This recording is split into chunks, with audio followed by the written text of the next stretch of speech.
जय माता दी दोस्तों, आप सभी का आपके अपने YouTube चैनल संस्कार कथा प्रेरणा पर हार्दिक स्वागत है।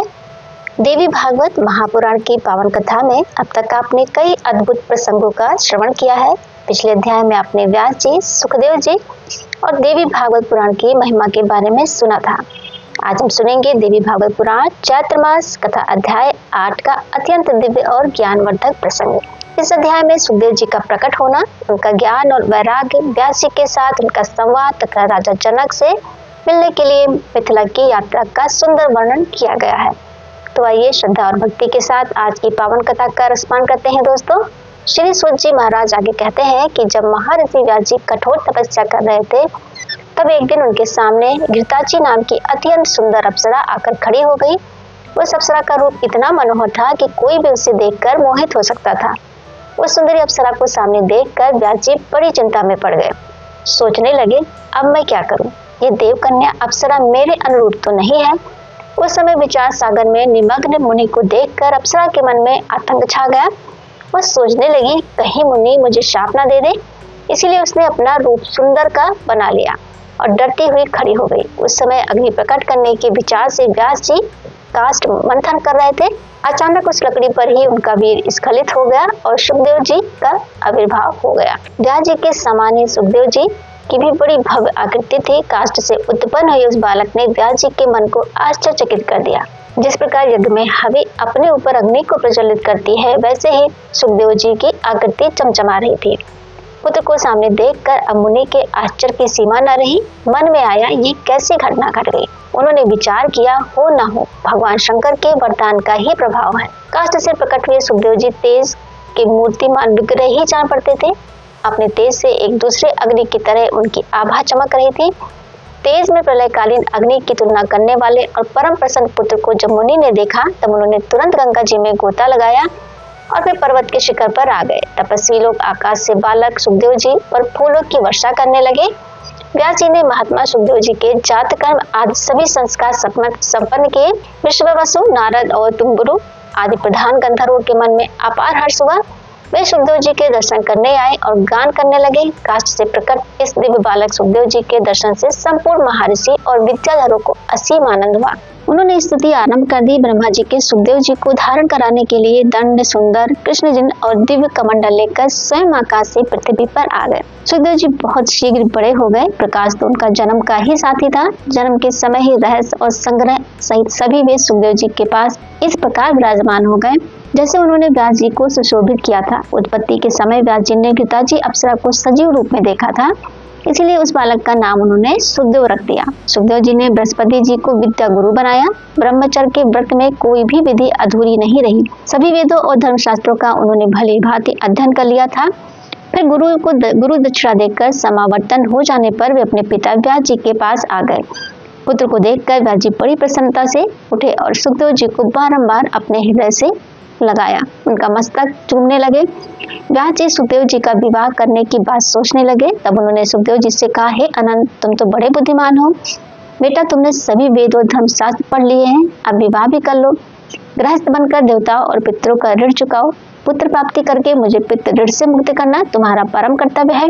सुखदेव, तुम बड़े बुद्धिमान हो, तुम्हें गृहस्थ आश्रम में रहने पर मुझे महान सुख होगा। बेटा, तुमसे मुझे बड़ी आशा है, उसे तुम्हें पूर्ण करना ही चाहिए।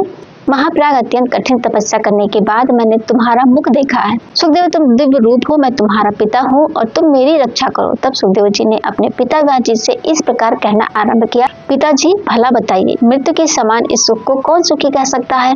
महाभाग विवाह कर लेने के बाद मैं तो इस गृहस्थी के वश में हो जाऊंगा, पर अधीन हो जाने पर, विशेषकर जब स्त्री मुझे अपने काबू में कर लेगी, तब मेरे लिए कौन सा सुख शेष रह जाएगा? पिताजी, संभव है लोहे और लकड़ी के यंत्र से झगड़ा करके मनुष्य कभी छुटकारा भी पा जाए, किंतु स्त्री पुत्र रूपी श्रृंखला से बंध जाने पर तो वह किसी भी प्रकार मुक्त ही नहीं हो सकता। तब व्यास जी बोले, पुत्र, गृहस्थ ना तो बंधन है, न बंधन में डालने वाला ही है। जिसका मन गृहस्थ आश्रम में आसक्त नहीं हुआ, वह गृहस्थ होते हुए भी मुक्त हो जाता है।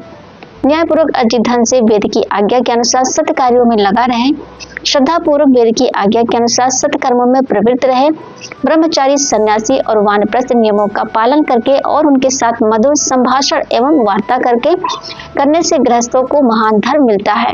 गृहस्थ आश्रम से श्रेष्ठ अन्य किसी धर्म को मैंने न देखा है, न कभी सुना ही है।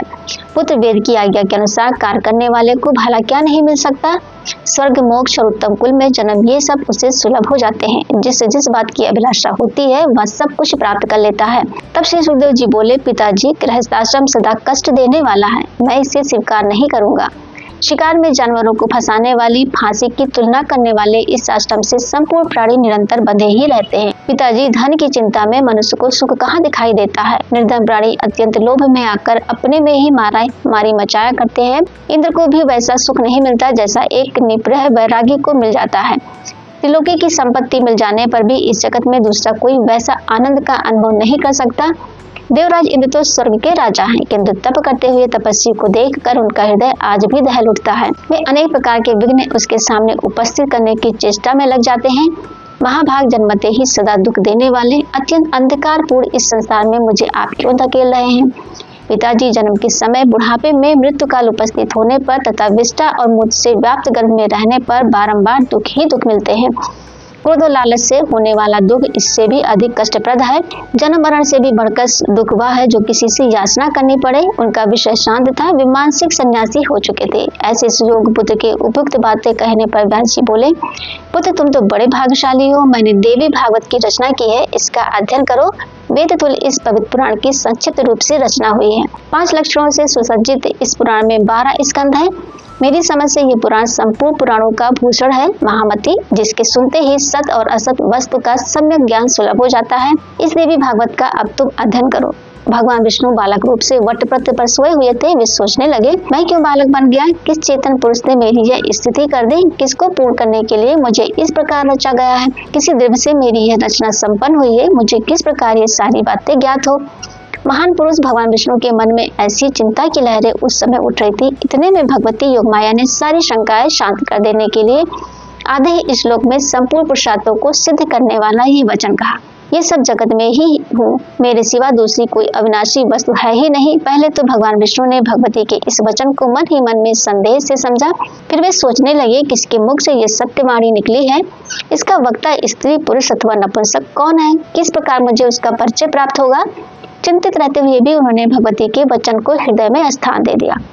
अब चित्त कुछ शांत हुआ। तब भगवती योगमाया उनके सामने प्रकट हुई। उनकी 4 भुजाएं थी। उनका दिव्य विग्रह शंख, चक्र, गदा, पद्म आदि अनुपम आयुध से सुसज्जित था। उन्होंने अद्भुत वस्त्र पहन रखे थे। चित्र विचित्र भूषण उनकी शोभा बढ़ा रहे थे। उनके साथ उनकी अंशभूत उनकी अनेक सखियां भी थी। सबका सुंदर मुख था। मंद मंद हास्य करती हुई भगवती महालक्ष्मी अमित तेजस्वी हो गई। श्री सूत जी कहते हैं, उस समय सर्वत्र जल ही जल था। मन को मुक्त करने वाली महालक्ष्मी के अचानक दर्शन पाकर कमलोचन भी श्री विष्णु महान आश्चर्य में पड़ गए। महादेवी सब और अलग अलग विराजमान थी। सबके हाथों में श्रेष्ठ आयुध सुसज्जित थे। वे अनेक आभूषणों से सजी हुई थी। परिजात पुष्प की माला और मोती के हार उनकी छवि बढ़ा रहे थे। उस जल में भगवती महालक्ष्मी तथा उनकी सहचरी शक्तियों को देखकर भगवान विष्णु का हृदय आश्चर्य से भर गया। ये सभी स्त्रियां कौन है तथा वटपत्र की शैया पर सोने वाला मैं कौन हूँ? और चारों दिखाई देने वाले जल ही जल के बीच ये वट वस्त्र पहने उत्पन्न हुआ। ये वट वृक्ष कैसे प्रकट हुआ और किस प्रकार की संज्ञा शक्ति ने मुझे सुंदर बालक बनाकर यहाँ स्थापित कर दिया है? इस निर्विकार शक्ति ने क्यों मेरे आगे ये अद्भुत दृश्य उपस्थित कर दिया? मुझे क्या करना चाहिए? मैं कहाँ जाऊं या कहीं न जाकर सावधानी के साथ बाल स्वरूप का सहारा लूं? व्यास जी कहते हैं, भगवान विष्णु वटपत्र पर सोए हुए थे। उनका मन आश्चर्य के उर्मी समुद्र में डूब रहा था। उनकी ये दशा देखकर भगवती मुस्कुरा कर बोली, हे विष्णु, आप क्यों व्यर्थ में विमुख हो रहे हैं? भगवती महाशक्ति के प्रभाव से आप मुझे पहचान नहीं पा रहे हैं। पहले भी तो सृष्टि और प्रलय का चक्र चलता रहा है। उस समय आप अनेक बार अवतरित हो चुके हो। वह पराशक्ति निर्गुण है, आप सगुण हो। वैसे ही मैं भी सगुण शक्ति हूँ और मेरे विषय में तो इस प्रकार समझना चाहिए कि जो सत्य की शक्ति है वही मैं हूँ। अभी आपके नाभि कमल से प्रजापति ब्रह्मा जी प्रकट होंगे। वे संपूर्ण जगत की रचना करेंगे। विलक्षण बुद्धि वाले ब्रह्मा जी 5 भूतों का निर्माण करके उनके भीतर इंद्रियों को, इंद्रियों के संचालक देवताओं को तथा मन को स्थापित करके अपनी सृष्टि जगाएंगे। इसी से उन्हें कर्ता की उपाधि भी मिली है। महाभाग, और आप इस विश्व की रक्षा का काम संभालिए। क्रोध के आवेश में आने पर आपके भ्रुकुटी के बीच से रुद्र का अवतार होगा। उन्हें तामसी शक्ति प्राप्त होगी। महामती, फिर तो वे रुद्र ही कल्प के अंत में सृष्टि का संहार करेंगे। इसी कार्य का संपादन करने के लिए मैं आपके पास आई हूँ, इसलिए आप मुझे सत्य की शक्ति समझो। हे मधुसूदन, मैं यही रहूंगी, सदा से आपके ही पास में रहती हूँ। आपके हृदय में मेरा निवास स्थान है और मैं यही रहूंगी। भगवती योग माया की बात सुनकर भगवान विष्णु बोले, देवी, कुछ समय पहले जो अद्भुत वाणी मैंने सुनी है उसके अक्षर अत्यंत स्पष्ट थे। वह परम रहस्यमयी वाणी किसके मुख से निकली है? आप उसे बताने की कृपा तो कीजिए। सुंदरी, मैं बड़े आश्चर्य में पड़ गया हूँ। जिस प्रकार निर्धन मनुष्य को धन की याद सताती रहती है, वैसे ही ये बात मुझे बारंबार याद आ रही है। भगवान विष्णु की बात सुनकर लक्ष्मी जी ने कहा, ये चतुर्भुज भगवती है, ये मेरा परिचय देना वेद के रहस्य से भरा हुआ है। शत्रुओं का शमन करने वाले अटल वृत्तधारी भगवान विष्णु में उन भगवती की विशेष कृपा मानती हूँ जिन्होंने यह गुप्त रहस्य स्पष्ट कर दिया। महाविद्या के मुख से प्रकट हुई यह वाणी संपूर्ण शास्त्रों का सार है। इससे अधिक ज्ञान की वस्तु त्रिलोकी में कुछ ही नहीं है। हे वे भगवती आप पर बहुत प्रेम करती हैं, तभी तो आपके सामने उन्होंने ये वाणी प्रकट की। व्यास जी कहते हैं, भगवती महालक्ष्मी के इस वचन को सुनने के बाद भगवान विष्णु ने उसे महान मंत्र बनाकर अपने हृदय में सदा के लिए धारण कर लिया। कुछ समय बीत जाने के बाद उनके नाभि कमल से प्रकट हुए ब्रह्मा जी दैत्यों से डरकर उनकी शरण में पहुंचे। तब श्री हरि ने घोर युद्ध करके उन मधु और कैटभ नामक दैत्यों को मारा। फिर वे संलग्न होकर उनका जप करते हुए दिखे। उन्हें जप करता हुआ देखकर ब्रह्मा जी के मन में अपार हर्ष हुआ। उन्होंने भगवान विष्णु से पूछा, हे जगदीश्वर, आप सभी देवताओं के आराध्य हैं। कमल लोचन, फिर आप किसके लिए जप कर रहे हैं? आपसे अधिक आदर पाने का अधिकारी और भला कौन हो सकता है? जिसका स्मरण करके आपका हृदय आनंद में निबद्ध हो रहा है, वह कौन है? तब भगवान विष्णु बोले, महाभाग, क्रिया आचरण आदि लक्षणों से संपन्न जो शक्ति आप में और मुझ में विराजमान है, उस कल्याण स्वरूपा भगवती आद्य शक्ति को समझो, जिनके आधार पर ये सब जगत स्थित है, जो सदा विराजमान रहकर स्वकार रूप से अपनी लीला प्रकट करती है तथा जिनसे यह चराचर अखिल विश्व उत्पन्न हुआ है। वे सदा प्रसन्न रहने वाली भगवती महाशक्ति ही है। मनुष्यों का उद्धार करने के लिए वे सनातनी देवी अवतरित होती है। विश्व का उद्धार करने के लिए उनका प्रकाट्य होता है। व्यास जी कहते हैं, ब्रह्मा जी भगवान विष्णु के नाभि कमल पर विराजमान थे। वहीं उन्होंने उस आदेश लोक को याद कर लिया।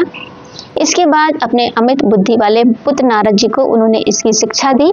नारद जी ने उसे मुझे पढ़ाया। फिर मैंने 12 स्कंदों में विशुद्ध रूप से इसकी व्याख्या की। महाभाग, इस वेद तुल्य पुराण का अब तुम अध्ययन करो। सर्ग, उपसर्ग आदि 5 लक्षणों से परिपूर्ण ये पुराण भगवती जगदम्बिका की उत्तम कथाओं से सुसज्जित है। इसके सभी भाग तत्व ज्ञान के रस से भरे हुए हैं। संपूर्ण प्राणों में ये श्रेष्ठ माना जाता है। इसमें वेदों के सिद्धांत भरे हैं। वृत्तासुर के वध की कथा तथा अन्य भी अनेक कथाओं का इसमें वर्णन हुआ है। संसार रूपी समुद्र से उद्धार करने वाला यह पुराण ब्रह्म विद्या का तो भंडार ही है। महाभाग, तुम योग और प्रतिष्ठित पुरुष हो, तुम्हें अनुपम बुद्धि प्राप्त है, इसीलिए परम पवित्र देवी भागवत नामक पुराण के अध्ययन में उद्यत हो जाओ। इसमें 18,000 श्लोक है। ये प्रशंसनीय कल्याणकारी पुराण श्रोताओं और वक्ताओं को सुखी बनाता है, शांति प्रदान करता है, दीर्घायु तथा पुत्र और पौत्र से संपन्न करता है। ये धर्मात्मा सूत मेरे शिष्य हैं। इस मंगलमय पवित्र पुराण का तुम्हारे साथ ही ये भी अध्ययन करेंगे। श्री सूत जी कहते हैं, इस प्रकार व्यास जी ने अपने पुत्र सुखदेव जी को तथा मुझे दिव्य भागवत का उपदेश दिया। इसकी उन्होंने जो विस्तृत व्याख्या की उसके सभी विषय मैंने याद कर लिए। व्यास जी के पवित्र आश्रम पर रहकर मैंने देवी भागवत का अध्ययन किया। तब भी अन्य लोगों की तरह सुखदेव जी के हृदय में शांति नहीं आई। वे एकांत में रहने लगे। उनके मन की व्याकुलता दूर हो ही नहीं सकी। ऐसा लगता था मानो वे किसी गहरी चिंता में डूबे हों। सुखदेव जी को चिंतित देखकर व्यास जी ने उनसे पूछा, पुत्र, तुम निरंतर इतने चिंतित क्यों रहते हो? तुम्हारे मन में क्यों इतनी व्याकुलता है? पुत्र, जिस प्रकार निर्धन मनुष्य ऋण से दबकर सदा उसकी चिंता में लीन रहता है, तुम्हारी भी ठीक वैसे ही दशा हो रही है। पुत्र, मैं तुम्हारा पिता वर्तमान हूँ, फिर भला तुम्हें ऐसी कौन सी चिंता सता रही है? यदि मेरे कहने से तुम्हारे मन को शांति न मिले तो तुम उस मिथिलापुरी में चले जाओ, जिसके रक्षक जनक जी हैं। महाराजा जनक प्रसिद्ध धर्मात्मा, जीवन मुक्त और बड़े सत्यवादी हैं। महाभाग, वे तुम्हारा संशय अवश्य दूर करेंगे। पुत्र, तुम उन नरेश के पास जाकर अपनी शंका दूर कर लो। व्यास जी के ऐसे वचन सुनकर सुखदेव जी उनसे बोले, धर्मात्मन, ये बात तो मेरे मन में बिल्कुल डंक की तरह चुभ रही है कि राजा जनक बड़ी प्रसन्नता से राज्य करते हुए भी जीवन मुक्त थे। मैं देखना चाहता हूँ कि जल में रहकर भी कमल पत्र की तरह उससे अछूते रहने वाले भी जगत में भला कैसे रह पाते हैं। पिताजी, जिसे भोग लिया गया है वो भोग ही रह जाए और जिसे त्याग कर दिया गया है वो त्याग ही रह जाए। ये कैसे हो सकता है? पिताजी, मैंने अभी तक किसी भी राजा को जीवंत मुक्त नहीं देखा। अब तो ऐसे राजा से मिलने की, उन्हें देखने की मेरे मन में प्रबल इच्छा जाग उठी है।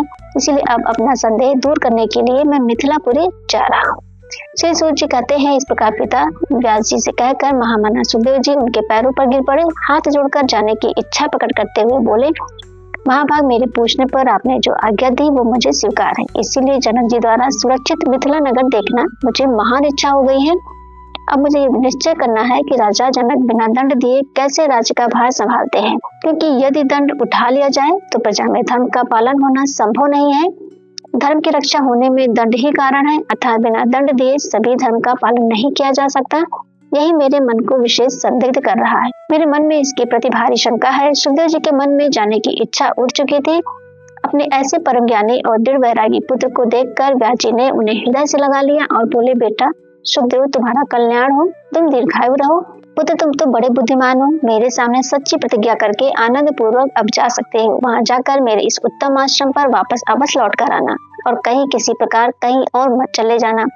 तुम्हारे मुख को देखने से मुझे बड़ा आनंद मिलेगा, क्योंकि मेरे प्राण तो तुम ही में है। जनक जी के द्वारा अपना संदेह दूर करने के बाद तुरंत ही यहाँ आ जाना। श्री सूत जी कहते हैं, व्यास जी के इस प्रकार कहने पर सुखदेव जी ने उनके चरणों में मस्तक झुकाया, परिक्रमा की और उसी क्षण इतनी तेज गति से चल पड़े मानो धनुष से छूटा हुआ बाण हो।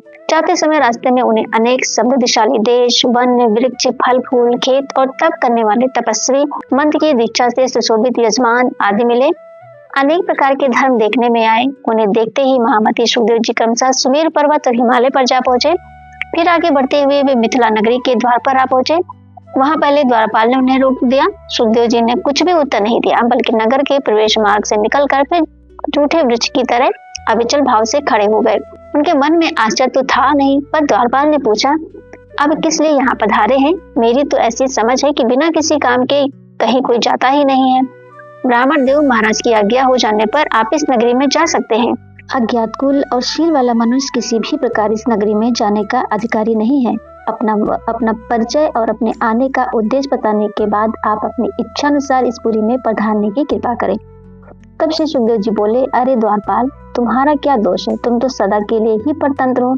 तुम तो राजा की आज्ञा का ही पालन कर रहे हो और सेवकों को तो उचित रूप से प्रभु का कार्य ही करना चाहिए। तुम्हारे द्वारा मैं यहाँ रोक दिया गया, इसमें राजा भी निर्दोष है, क्योंकि नगर जनों का कर्तव्य है कि वे चोर और शत्रु को भली भांति जानकर ही व्यवहार करें। सुखदेव जी की बातें सुनकर द्वारपाल के मन में निश्चित हो गया कि ये कोई ज्ञानी ब्राह्मण ही है। इसीलिए उसने राजा के भवन में पधारने के लिए मुनि से प्रार्थना की। सुखदेव जी मिथिला का दृश्य देखते हुए आगे बढ़े। वह नगरी 3 प्रकार के मनुष्यों से खचाखच भरी हुई थी। रत्न राशियों से भरी पुरी में अनेक दुकानें थी। खरीदने और बेचने वाले बहुत से लोग थे। जहाँ तहाँ यातायात चल रहा था। तदंतर वे राजभवन के प्रवेश मार्ग पर पहुंचे और वृक्ष की तरह स्थिर होकर समाधि लगा ली। उनकी दृष्टि में तो धूप और छाया में कोई अंतर ही नहीं था। कुछ समय के बाद हाथ जुड़े हुए राजमंत्री वहां आए और सुखदेव जी को राजभवन के दूसरे विलास भवन में ले गए। वहां अद्भुत और मनोहर दिव्य वृक्ष फूलों से सुशोभित हो रहे थे। राजा मंत्री ने वृक्षों के साथ ही उस वन को भी उन्हें दिखाने की व्यवस्था की। इसके बाद सुखदेव जी का विधिवत आदर सत्कार किया गया। उनके आ जाने की चेष्टा जानकर राजभवन के अंदर रहने वाली स्त्रियां मिली और वे मुनि को अंतःपुर का मनोहर वन दिखाने लगी। उसे देखकर सुखदेव जी का मन मोहित हो गया। सुखदेव जी बड़े सुंदर थे और उनकी बोली भी अत्यंत मधुर थी। फिर भी मुनि को जितेंद्र मानकर वे स्त्रियां मर्यादा पूर्वक सेवा करती रहीं। पवित्र आत्मा सुखदेव जी उन स्त्रियों को माता के समान मानते थे, जो आत्मचिंतन में सुख मानता है और जिसने काम क्रोध पर विजय प्राप्त कर ली है, उसे किसी भी स्थिति में ना तो हर्ष होता है और ना ही दुख। इसलिए स्त्रियों की चेष्टाएं देखते हुए भी सुखदेव जी शांत मन से ही विराज रहे। स्त्रियों ने उनके शयन के लिए एक शैया तैयार कर दी। उस पर बहुमूल बिछावन बिछाए हुए थे और सजाने वाली अनेक वस्तुएं वहां उपस्थित थी। सुखदेव जी ने पैर धोए और सावधान होकर हाथ में कुछ लेकर पूजा करने बैठ गए। उनकी एक पूरी रात तो संध्या और ध्यान में ही बीत गई। उनके मन की व्याकुलता शांत हो गई। इसके बाद जो कुछ भी हुआ उसका वृत्तांत आप अभी सभी अगले अध्याय में सुनेंगे। दोस्तों, यदि आपको देवी भागवत महापुराण की ये पवित्र कथा अच्छी लगी हो तो वीडियो को जरूर से जरूर लाइक किया करें, शेयर करें और कमेंट में जय माता दी जरूर लिखें। ऐसे ही पौराणिक कथाएं सुनने के लिए हमारे चैनल संस्कार कथा प्रेरणा को सब्सक्राइब करना बिल्कुल भी न भूलें। तो फिर मिलते हैं अगले वीडियो में, तब तक के लिए जय श्री कृष्ण दोस्तों।